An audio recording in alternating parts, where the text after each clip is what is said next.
Alors, il y a 2 semaines, on a parlé des suppléments de cannelle. La semaine passée, on a parlé des suppléments de chrome. Non, c'était le contraire. Bref, ça fait 2 semaines qu'on parle de suppléments.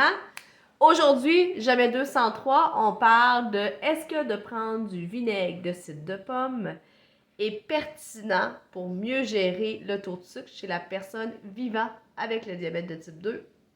C'est parti.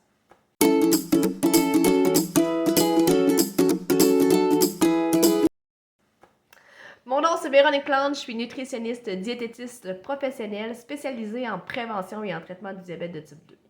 Moi, ma mission, comme à chaque semaine, c'est de faire réaliser à quel point qu'avec les bonnes connaissances en nutrition, les bonnes compétences nutritionnelles, tu es vraiment capable de mieux gérer ton taux de sucre via un mode de vie sain. Donc, c'est pas vrai que le diabète se gère juste avec des pilules.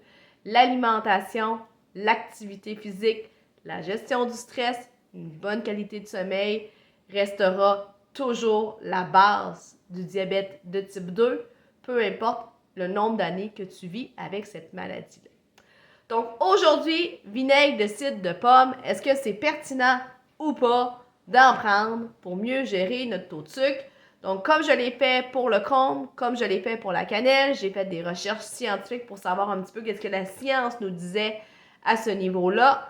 Encore une fois, je vais regarder sur mes cartons parce que il y a beaucoup de matière, je ne veux pas te perdre, je vais être sûre de ne pas me bafouiller dans les termes.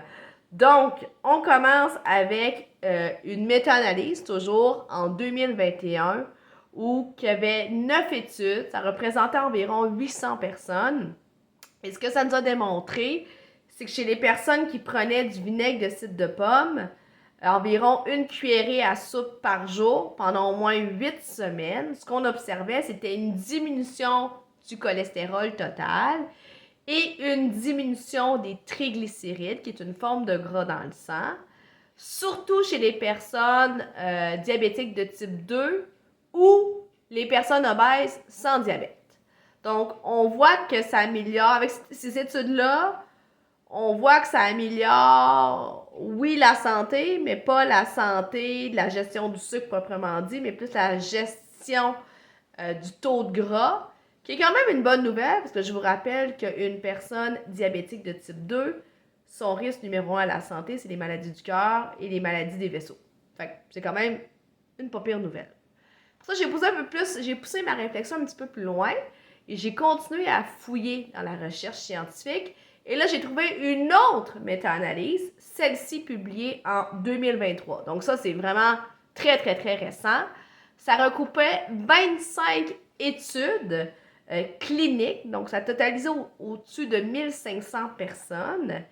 Et là, ce qu'on a trouvé, c'est que oui, 15 ml par jour de vinaigre de cidre de pomme pendant au moins 12 semaines, donc pendant au moins 3 mois, permettait, oui, de diminuer le cholestérol total, de diminuer les triglycérides, comme la première que je vous viens de vous dire pour 2009, mais aussi que ça améliorait le glucose à jeun et que ça améliorait l'hémoglobine glyquée, qui est la valeur qu'on prend dans votre prise de sang là, pour savoir si votre taux de sucre est bien géré.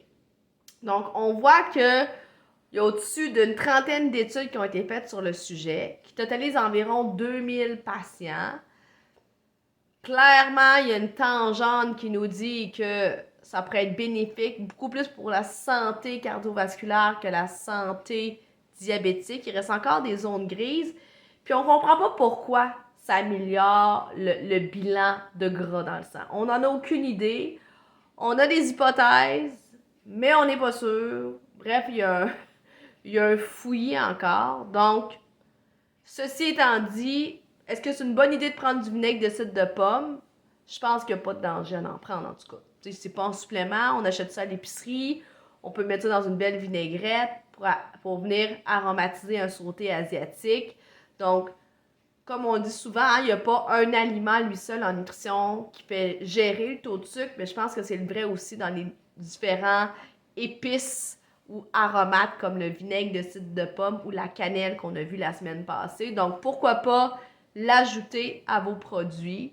Puis tant mieux si, si ça améliore votre taux de graisse circulant dans votre sang ou votre hémoglobine glyquée.